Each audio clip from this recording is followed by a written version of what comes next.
Well, thank you guys so much for joining in. So, in the last couple weeks, as the pandemic is continued on and folks are getting vaccinated and coming back, we've had, I think, in the last weekend, not Easter weekend, the weekend before, I had 4 couples that I met with, all in different levels of crisis, and a lot of this is completely quarantine related. I'm tired of being with this person. We've been locked in, excuse me, locked in the room together, that kind of thing. Or some of the cracks that were present in a marriage where it became much more obvious. If you guys don't mind, just hit mute on your screens when you can. That'd be helpful. But thank you guys for coming and being a part of this, because I have a feeling in your life, in your campus, you're going to find people much like the ones I've found, which are really amazing people who are just going through a really tough time. So I'm going to give you what I do.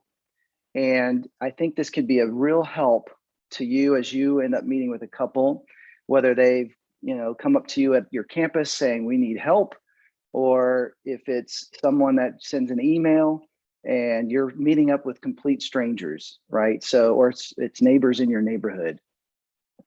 So let me share my screen and then I'll just kind of walk you through this. But as I do that, how about I pray for us? So God, thank you so much for these amazing people who would take time in the middle of their work day, in the middle of a beautiful day, to learn how to better serve people in crisis. So God, I just pray that you would just give us open hearts and ears and wisdom to know how to navigate helping people experience the fullness of marriage as you intended it. In Jesus' name I pray, amen. All right, so here's what I always do when I start meeting up with a couple. First and foremost, you need to assess the situation. Now, I always say this is very important. I always mention I am not a counselor, but I would like to ask more questions to help determine some next steps, because it's very important that you don't put yourself in a position of authority or even as an expert in an area where you are not.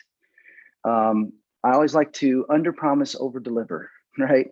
And as a pastor who's helped many, many people over these 30 years being a pastor, I still want to make sure they understand there is going to be more they need to do if their marriage is in crisis than just meet with me and let me pray with them. It may have taken years to get into the predicament they're in, and it might take years to get out of it. And so certainly meeting with me is a good step. For some, I'm typically the first person they talk to. And so that's always an honor, but it's also, an honor I hold with open hands, knowing that I am not going to be the solution to their problems. I need to help them connect with God and to professionals. So just know that's very important.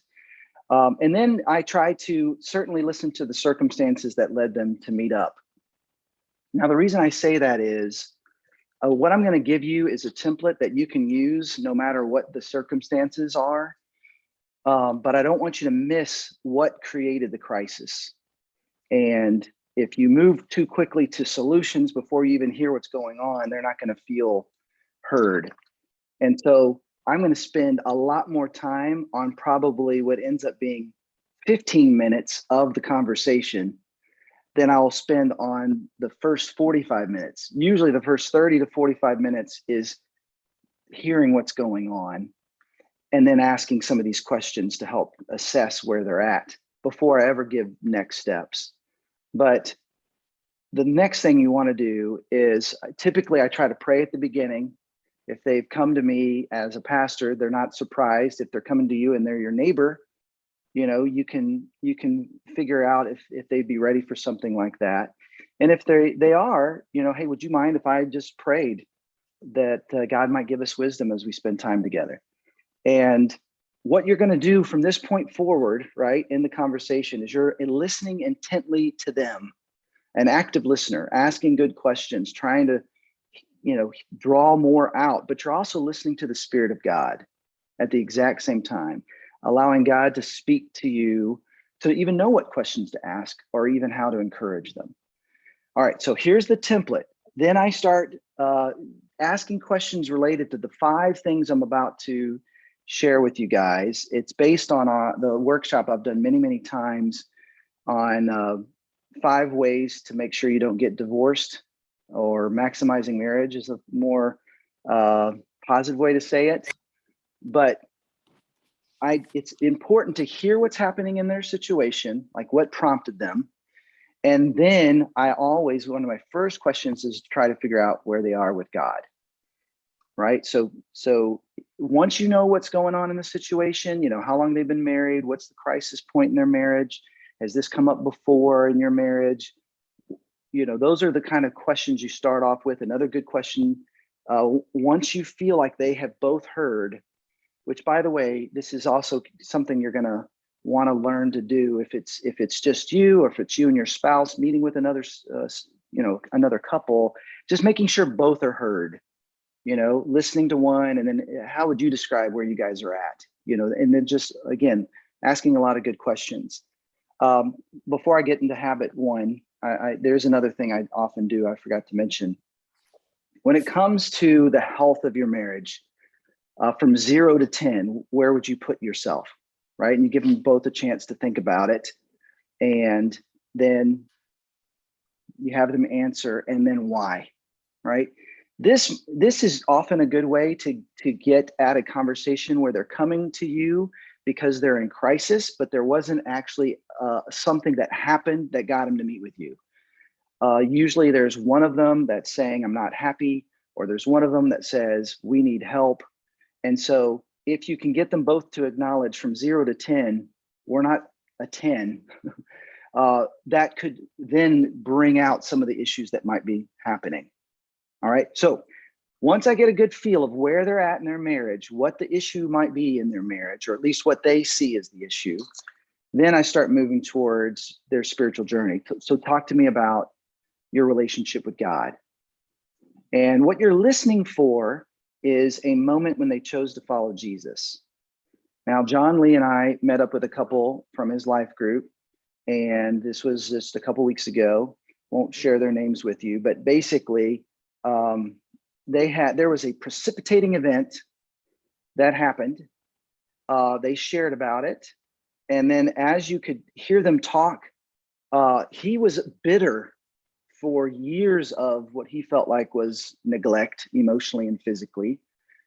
She was bitter for what you could tell was years of frustration from him not taking full responsibility for providing for the 2 of them.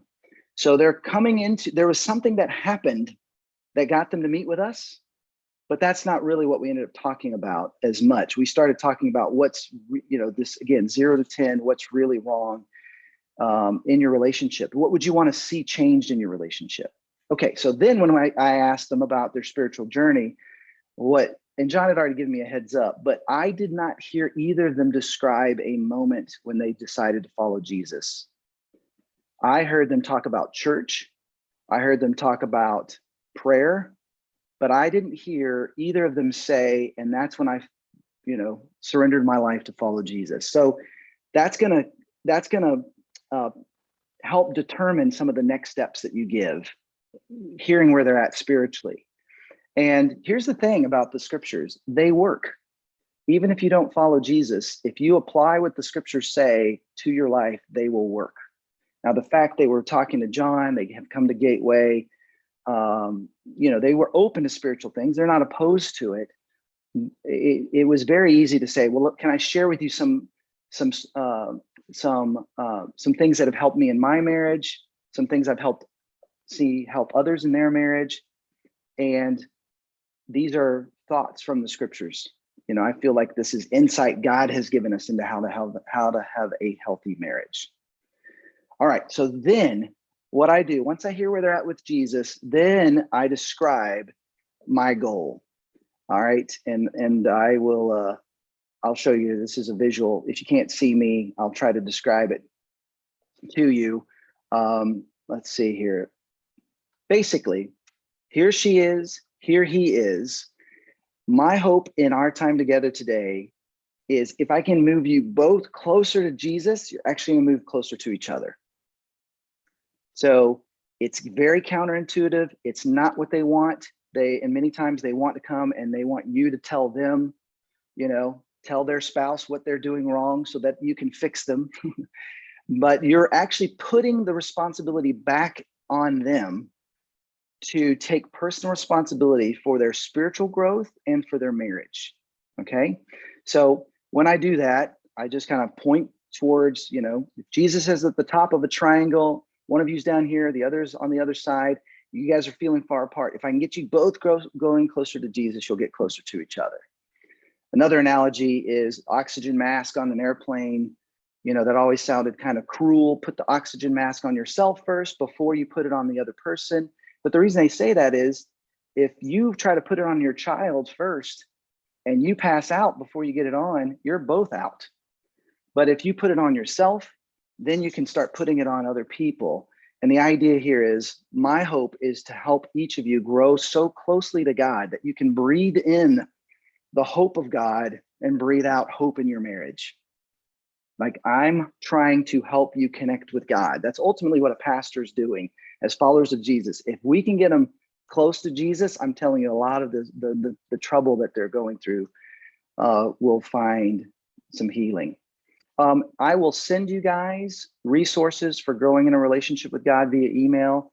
If you go to my website, ericbryant.org, and just look up marriage, there's resources for couples in crisis. There's maximizing marriage with an audio. There's another one on, I think, getting a new start or something on marriage. If you just look up marriage, you'll find some of these.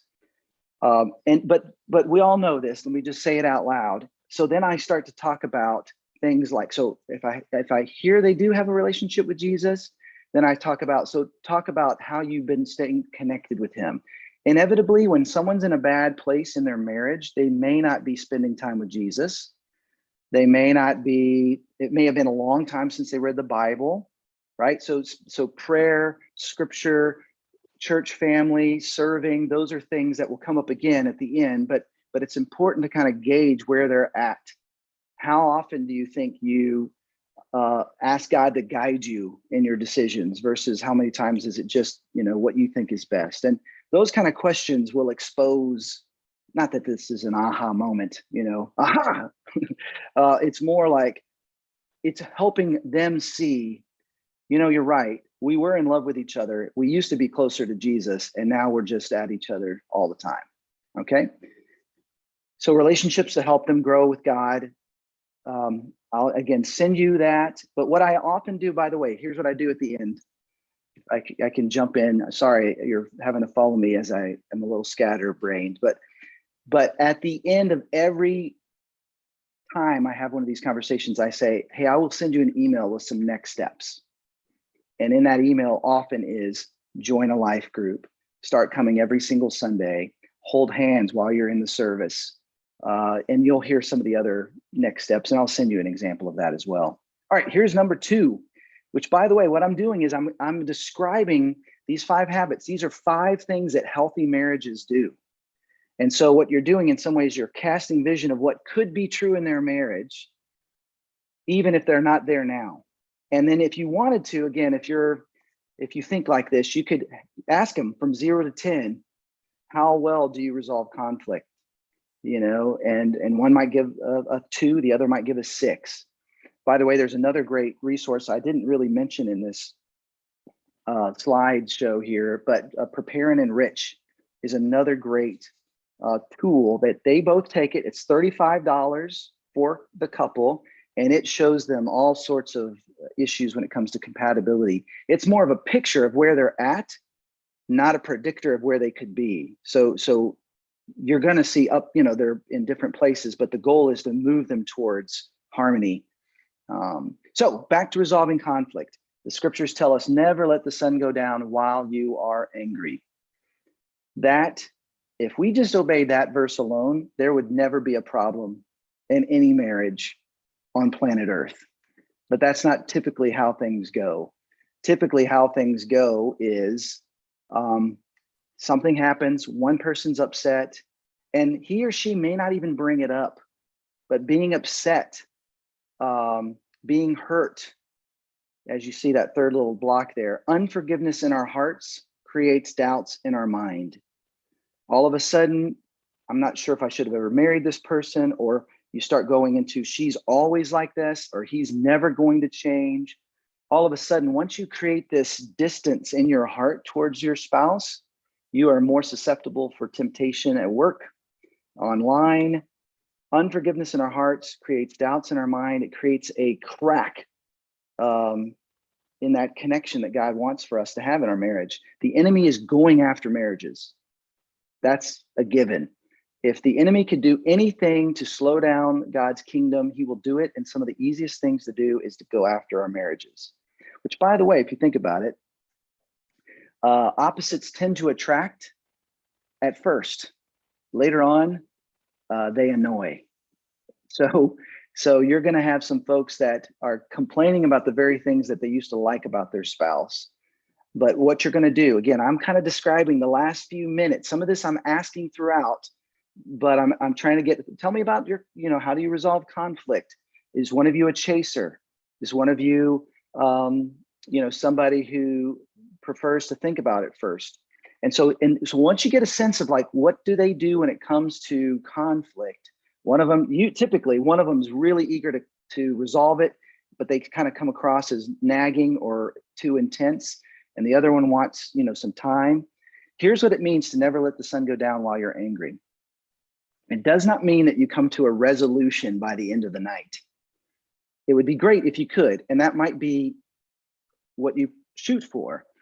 But if you could at least get to the place of, you know what, this is something we need to spend more time talking about.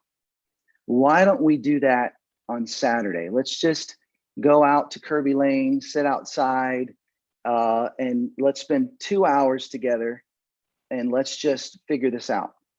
So you have actually come to an agreement.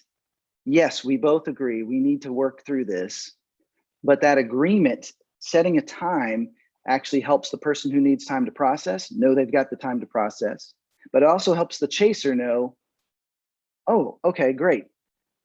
We have a plan, right? So just know that's one thing that is important. By the way, as I go through this, just know I will come back and we'll have some time for Q&A here in a minute. So write down your questions or put it in the chat so we don't forget. That's what I'm referring to with a business meeting using worksheets.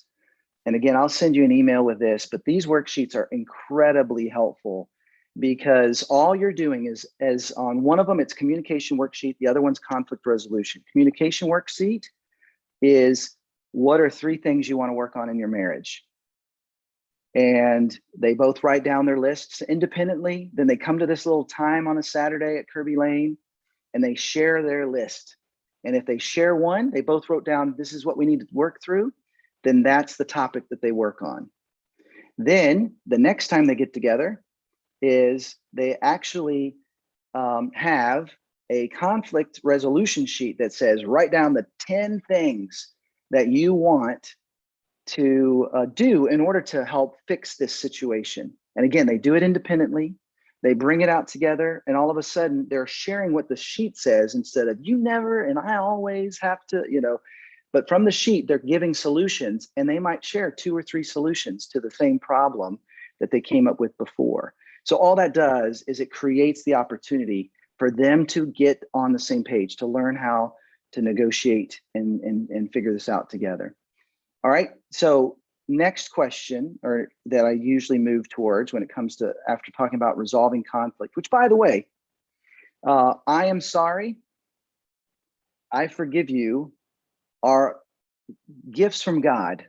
His grace, he forgives us when we confess. Like that relationship we have with Jesus is a great model for what we should have with each other. Jesus said, if you've been offended, go to the person. If you've offended someone, go to the person. In both cases, you have the responsibility, whether you are the offender or the offendee, to come to a resolution, to come to reconciliation. So that's super important to remind them of, because oftentimes they say, I forgive you, but there are scars or there's a wound. And so here's what I've discovered. Typically, the person who's more connected to Jesus is more willing to forgive, is more willing to say, I'm sorry. Now, let me just pause for just a second and say something really important. If there is abuse and one of them is abusive, this turns into a whole different conversation, right? Finding a safe place for the one who doesn't feel safe.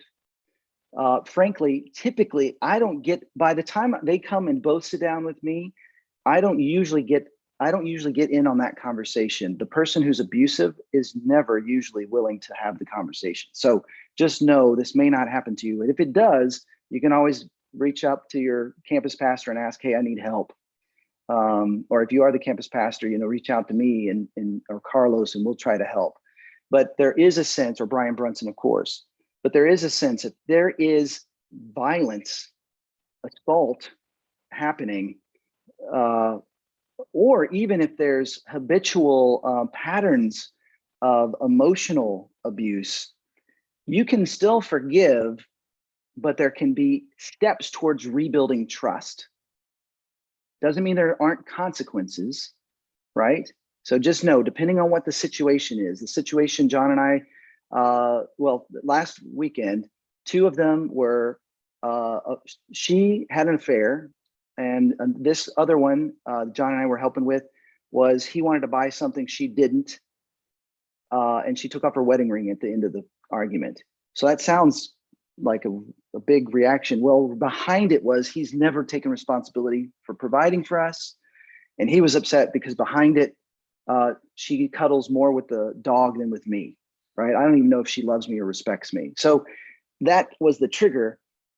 So these bigger ones with affair, in both cases, separation could be what's important and necessary. This is what I always say, I'm always going to point towards reconciliation. But obviously, if it starts getting into should they divorce and that sort of conversation, that's a whole nother one. This one is about how do we help them get back together. Typically, what I've found is if they come and they're willing to meet with you, they both want to figure out how to make it work. They just don't know how. Okay, that was an important pause, but needed to say that. All right, number 3. This sounds very small and silly, but it works. Pray together out loud every day. According to Andy Stanley, the divorce rate of couples who pray together on a regular basis is 1 in 10,000. So this is not just praying during meals, not just praying with the kids. But if you think about it, it makes a lot of sense. If you're asking God to bless your spouse out loud in front of your spouse, if you're asking God to be with your spouse in ways that only He can be with them, that requires humility. You're staying on the same page spiritually, and it actually helps you get to the place where you're going to bed in peace rather than in anger. All right. There's a whole message about this. Again, that'll be in the resources I send to you. And this is where the next one, staying connected and pursuing each other. This is where things can get a little more tricky. And what you'll find often, couples tend to enter seasons, whether it's kind of the newlyweds that I meet up with and they haven't had kids. The next group that I end up meeting up with, it seems like their kids are just now finally in school. And then the next crowd is their kids are out of the house. Those are kind of the 3 big areas.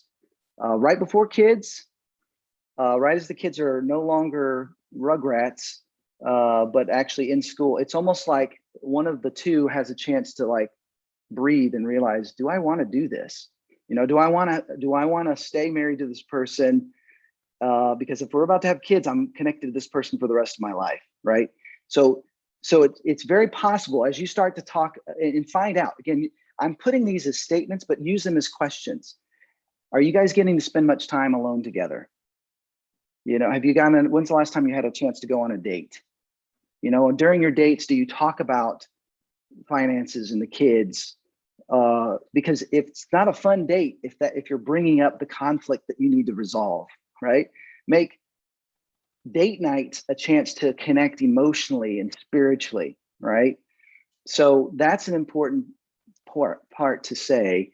This regular date night, an annual retreat, that sort of thing can be really, really important for folks along the way. I'm going to pull up a passage of scripture here. This is one that often kind of surprises people that it's actually in the Bible. It's also one of those things that can be used as a weapon in the relationship. So you want to avoid that as well.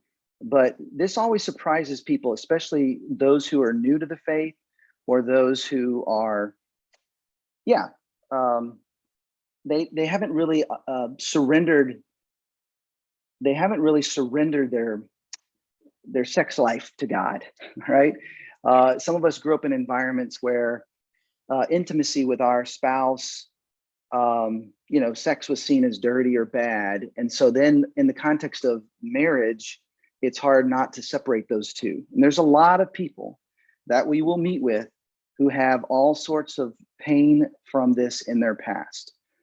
You and I are not sex therapists.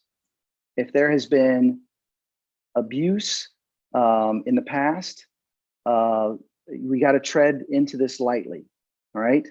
With both the couples I met with more recently, this was an issue.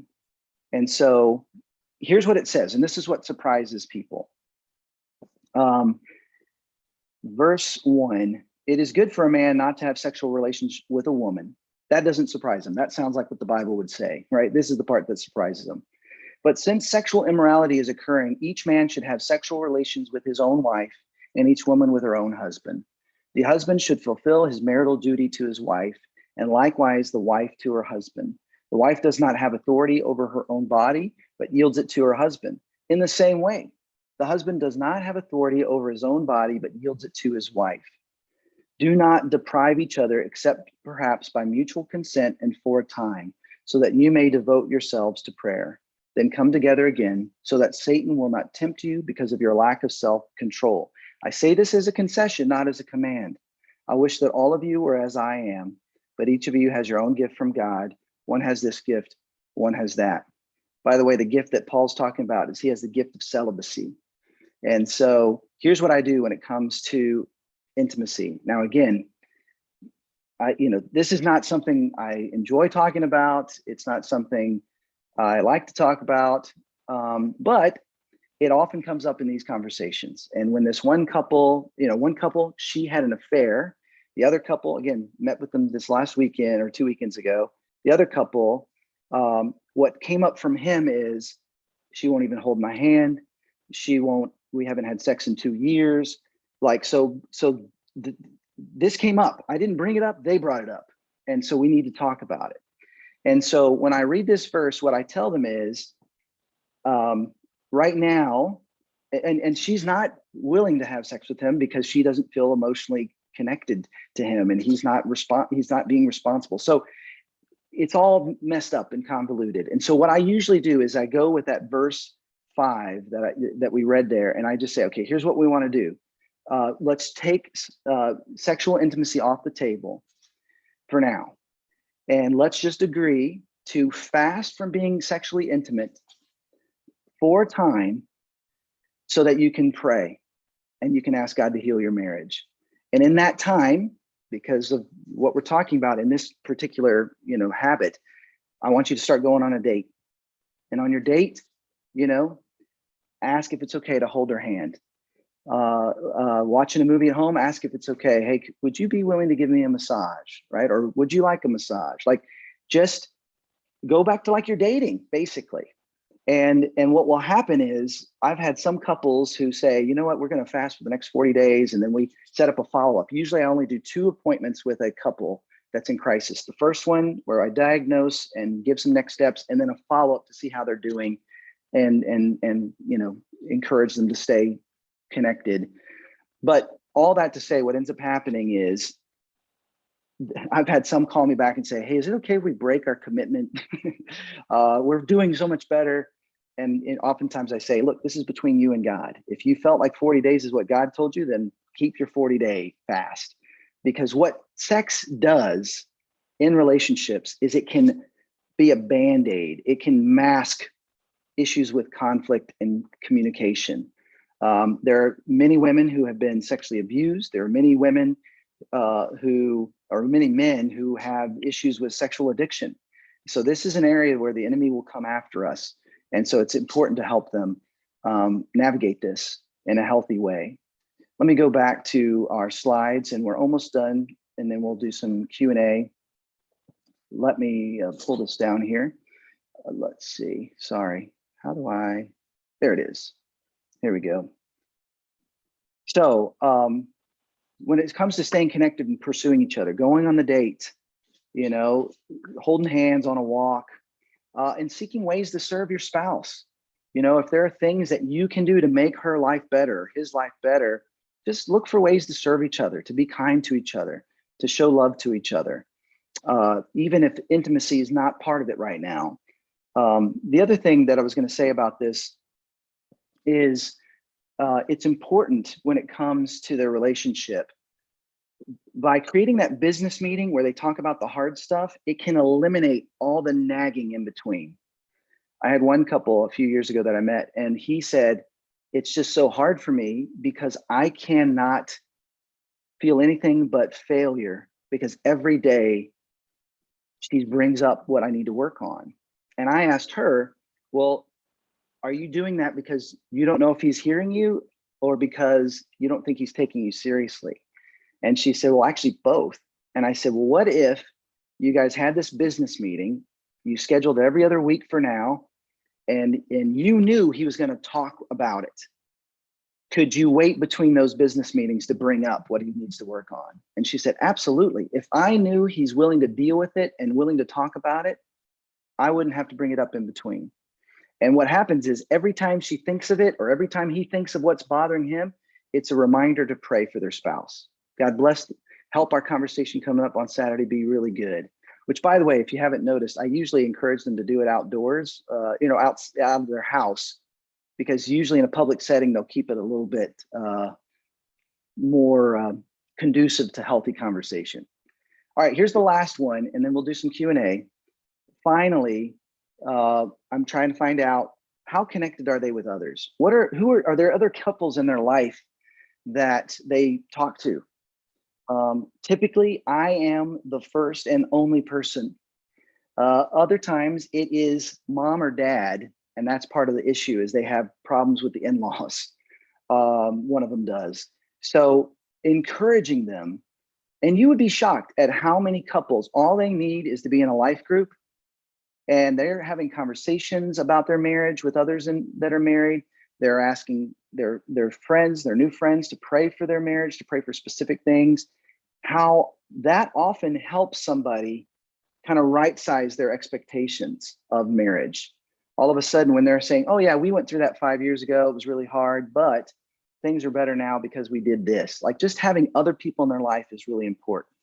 And so again, after kind of hearing where they're at, as I'm figuring out what are their next steps going to be, oftentimes I try to figure out, are you guys coming to service or watching regularly? And if they're watching from home, great. When you watch from home, are you watching the whole thing? Or are you just, you know, watching the message? Is it together? Is it on your phone? Is it on the big screen? Like, you can get a sense of how seriously they're taking their connection with our community. But I think of it like this. This isn't 4 things to do if you see the local church there. I mentioned Inspire, growing in a group, and don't forget recovery is a big part of helping folks heal. Serving in a network or serving others with others, and running partners. If you think of it as layers of relationship and not like 4 things to do, some of the healthier seasons of our life were when we had running partners that were part of our life group, and our life group was going out serving. And then we were sometimes even sitting together on a Sunday. Like, it feels like they're in our lives throughout the week and not just randomly seeing people here and there. And then, of course, when it comes to folks that have, you know, issues that are really important, your conversation could be exactly what they need that encourages them to go see a counselor. I always recommend a Christian counselor, Center for Relational Care, Timothy Center. Both of those are Christian. Timothy Center takes insurance, And so those are some options. And of course, if you know of other good counselors, but here's what's great about a counselor. If they're willing to pay for it, sometimes they take it more seriously. And I try to affirm them as much as I can. Hey, the fact you were willing to meet with me and share your hearts and how hard this has been is a big deal. I want to just thank you for that. But I also want to pray for you, and I want to help you. I'll send you some next steps. If you two want to talk about it together and decide which of these are we going to do, which of these are we not ready for, go for it. And then if in the future, what I'd love to do is connect them with a couple mentor. So it's not necessarily me following up with them, but it's a couple mentor that knows their next steps that they've agreed to and is able to check in on them and get to know them and help them along the way. Okay, let me pause and see if you have questions. Yes, Lisa, I will send the slides. I will send an example next steps. I will send the worksheets, and I will send the 3 websites I mentioned. So yeah, thank you so much for asking that. That was very smart, Rosanna, to take pictures on your phone, but I will send you an even more, hopefully easier to read version. Love that, Amber. Perfect. A public place does help the tone and volume stay in check. Exactly. All right, let me just see if you guys want to, jump on screen, you can. You don't have to, but if you have questions, I'd love to hear them. In the last 20 minutes, I was hoping to just create the space. Maybe it's something you've worked through. Maybe it's something you're working on now. What are some of the things you're facing? What are some of the questions you guys have?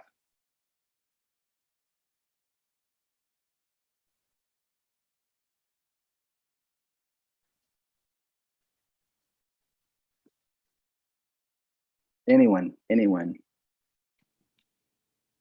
Hey, Eric, I'm leaving my video off because I look pretty. That's okay. Today. You can. It's a beautiful picture of the two of you. It was my birthday. Actually, Bob and I are both sitting here together. And one of the things that I feel like I've run into is that because we got married a lot older and had a pretty different experience in terms of walking with the Lord earlier in our relationship, sometimes I feel pretty overwhelmed in being able to speak into people's crises if they're just so extremely different than ours. Yeah. So I often do point them straight to counseling instead of, and they look at us like we're Martians sometimes because of our age and our experience sometimes. So. Yeah. Well, I mean, you have a distinct advantage. You guys both knew how to walk with Jesus. And if you're walking closely with Jesus, you learn how to say, I'm sorry. You know how to say, I forgive you. Like there's some skills you had developed before you got married. I want to affirm, never feel like you need to be their counselor. Like you don't have to be the expert that knows what to do. But what you can do is be a really good listener. And just to emphasize this like I said at the beginning, if I do this right, of the hour I'm with them, they're talking for 45 minutes and I'm asking questions to draw more out. And I'm using in the back of my mind those 5 things, trying to assess and figure out, it's amazing. So many times these folks, by the time they talk to you, they've stopped spending time with God. They're no longer in their life group. They haven't been on a date in months. Like you can just, all these things that are actually helpful to having a healthy marriage went out the window. And so what you're doing is just trying to be a really good listener so that you can then inspire a bit of hope. One of my favorite John Burke quotes, if you don't have enough hope, borrow it from someone else. Let them borrow some hope. Maybe this last time with John Lee there, I mean, it was one of the more remarkable times with a couple because they were so clearly saying what they needed and the other one was so clearly not hearing it, right? I mean, it was just like they were completely missing each other. And so what I was able to affirm is they had opened their hearts up. They both were very honest. And now you might have heard, this is often a common issue. Often in the counseling is sometimes the first time that the spouse is hearing of an issue because it was inside and they were just bitter and they were mad. And well, I didn't know you were upset every time I hugged the dog, like that came out in this meeting. And so don't feel like you need to be the expert, be a great listener, affirm whatever you can, point towards counseling is great, but don't forget, the Spirit of God could give you something that they need, and you can say it very open-handedly.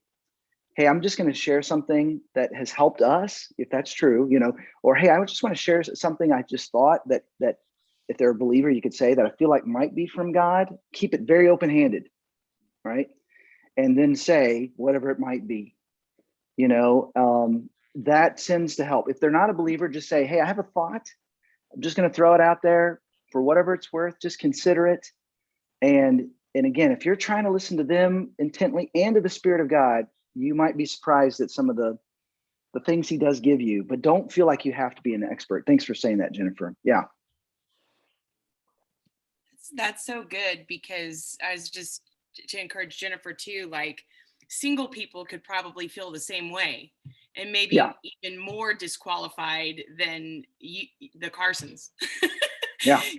And so I think I was actually typing something just about Holy Spirit speaking to each of us, no matter what our marital status is or how long we've been married or all that, because there can be people married 20 years that may have far less ability to counsel than someone who's single, or provide encouragement to those married. So that's really good, Eric. Thanks, Tara. Yeah, no, and yeah, I want to just say, it's always good, to your point, Tara and Jennifer, it's always good to kind of reiterate, hey, I'm not an expert, but I am here to say, God can help you through this. Like, if there's nothing else they hear from you but hope, that might be enough to kind of push them forward. And, I've never, by God's grace, experienced, my wife having an affair, and I haven't cheated on her. So there's things I'm in over my head all the time. And I will just encourage you that you don't have to be an expert. You don't have to pretend to be an expert, but you can give them some hope and some tools. Norman brought up a great point. I really often tell my story of recovery. I mean, pretty much every time. I mean, John, I did it this last time, right? I mean, I know I did, because that was one of my first next steps for them is, I feel like you guys need somebody to help you.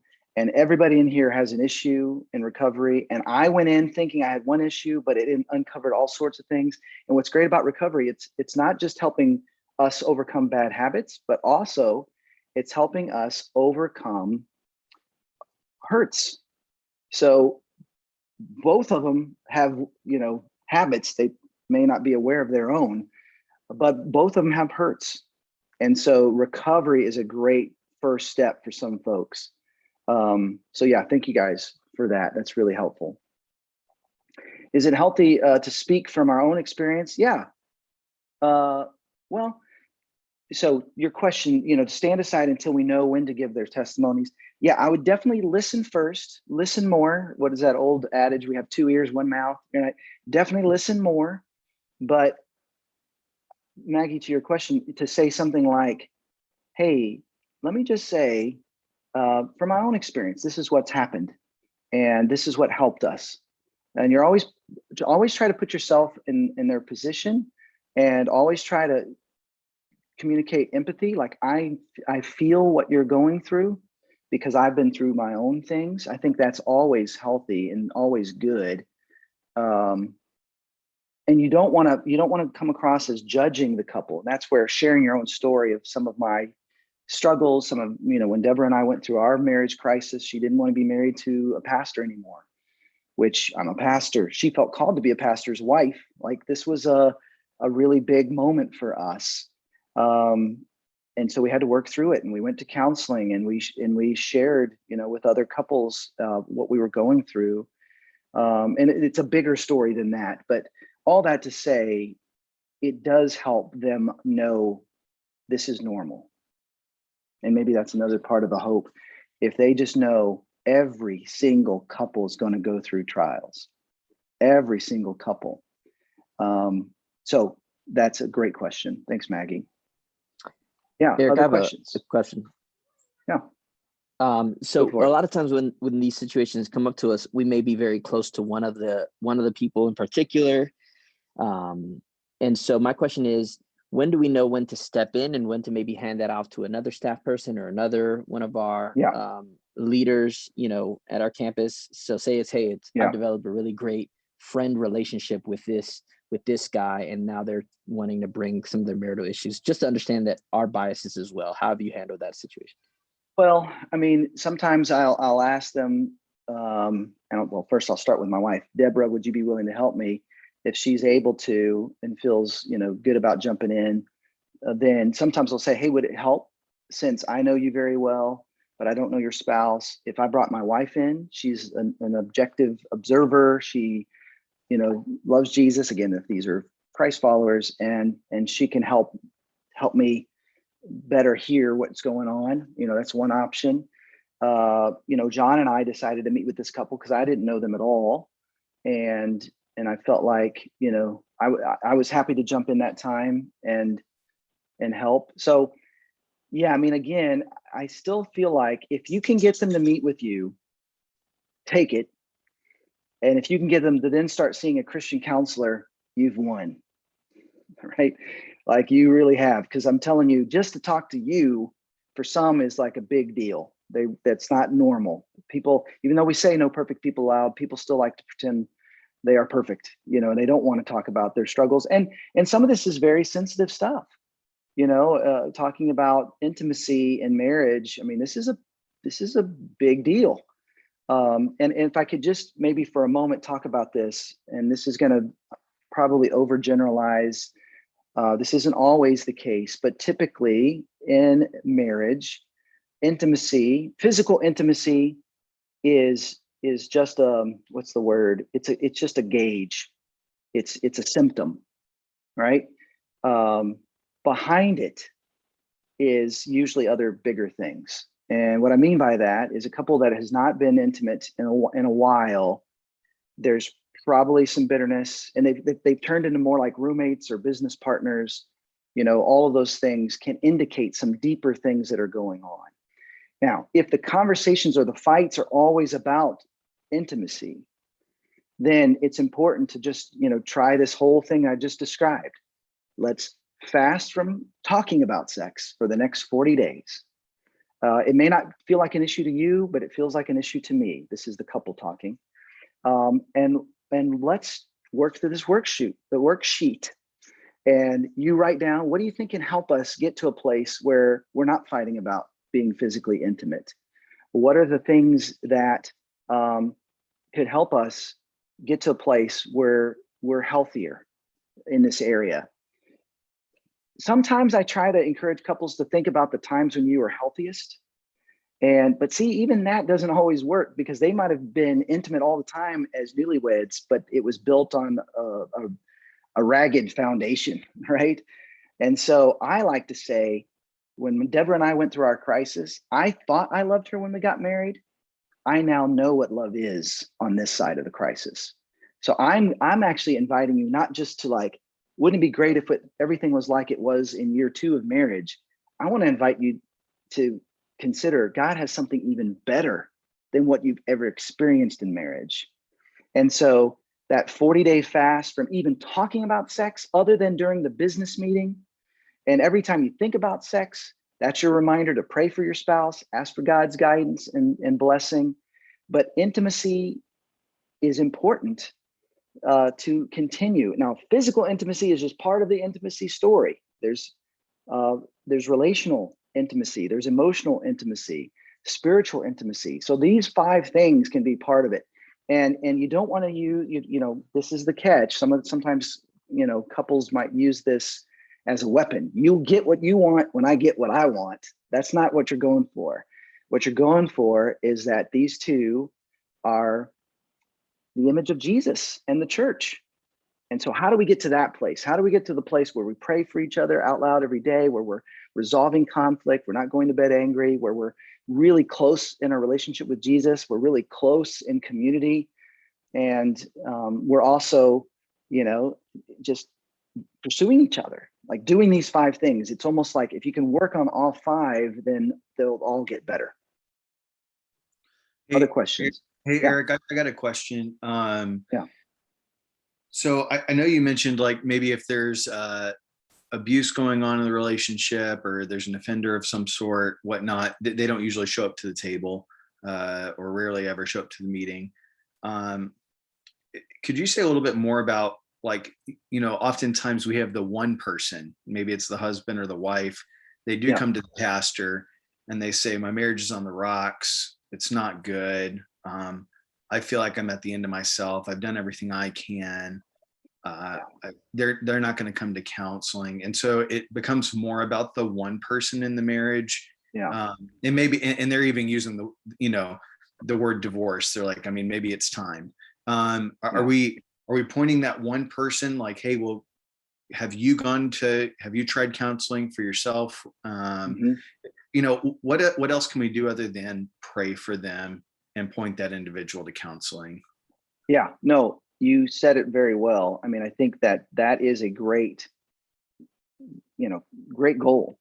I think John Burke, and I'll include this message, it was Epic Fail series. And I think the whole message, if I remember right, was to the person in a marriage that is the only one trying, here's hope, here's what you can do, right? But if you can get that person into recovery, into counseling, and they're trying to grow with Jesus, and they're trying to resolve conflict, it is amazing the difference. What will start to happen, typically couples, when they're in a bad place, are at a stalemate. And so if you can get one of them to start making changes, it actually inspires the other to do the same. So it's a great point though, Chris, because if your goal is to just give them hope and move them forward to take responsibility, we got to help our people take personal responsibility for their spiritual growth and personal responsibility for their marriage. And both requires effort. And oftentimes our society does not say that. I just don't feel it anymore. I just don't love him anymore. He doesn't love me anymore. It's all about how we feel, and I'm not happy anymore.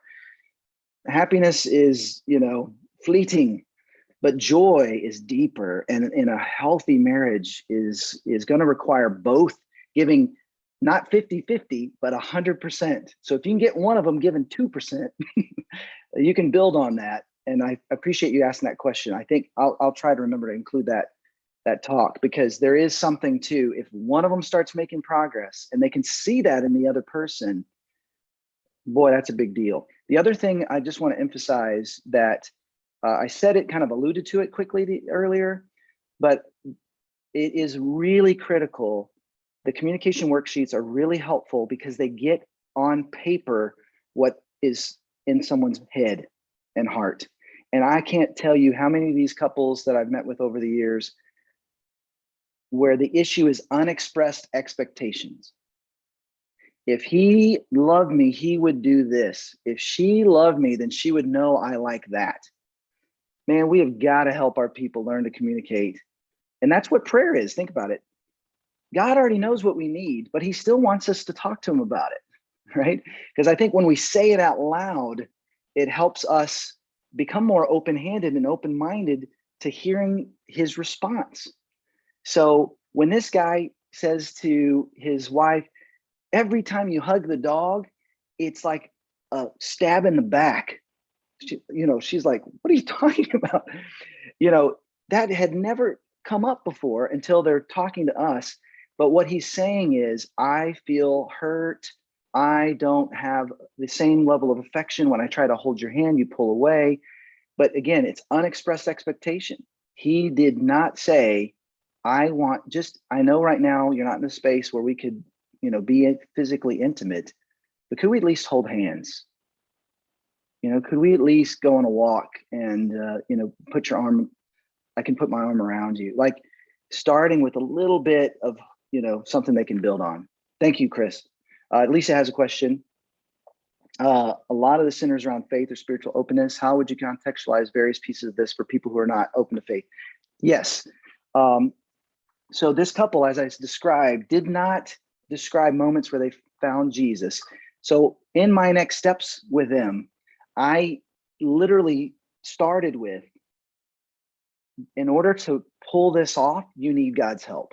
So I actually use it as a chance to explain the gospel in a way that my hope was they would say, you know what, Jesus, forgive me and help me. I surrender my marriage, but also surrender my hurts and my feelings, you know? And so again, if they're coming to us as pastors, they're not, this isn't going to throw them off. But oftentimes I do this same thing. I just bring out the prayer thing, you know, differently. I bring out the, I definitely am trying to get them towards Jesus. So it's not like I eliminate anything, but I say it in a way that I would say it to my cousin who doesn't follow Jesus. Yeah. John, thank you for pointing this out. Yes, during our counseling session with the couple, at one point, Eric told the couple after listening to them that there was hope in their marriage and that they were in a hopeful position in their marriage. Yeah. Honestly, I just told them, the fact you were willing to meet with me gives me hope. The fact that you told John you're going through something difficult gives me hope. Thank you guys for sticking around. I will share this with you guys later. Erica, I can stay for another couple minutes. Yeah, Erica. Yeah, I just had Yeah. a question Comment? for people like me who lead a single sex group. If we have, for my case, a woman that comes to me privately and says, I'm having trouble in my marriage, do you recommend that they come to, that I recommend a meeting with both of them? Or Well, just have like a conversation with that one person?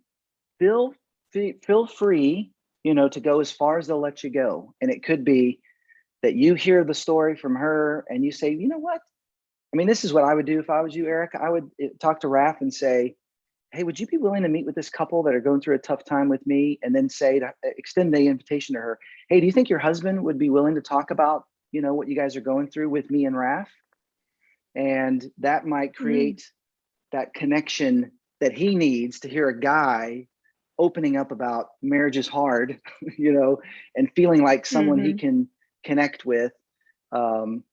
And if you can do that, that's one thing I would recommend.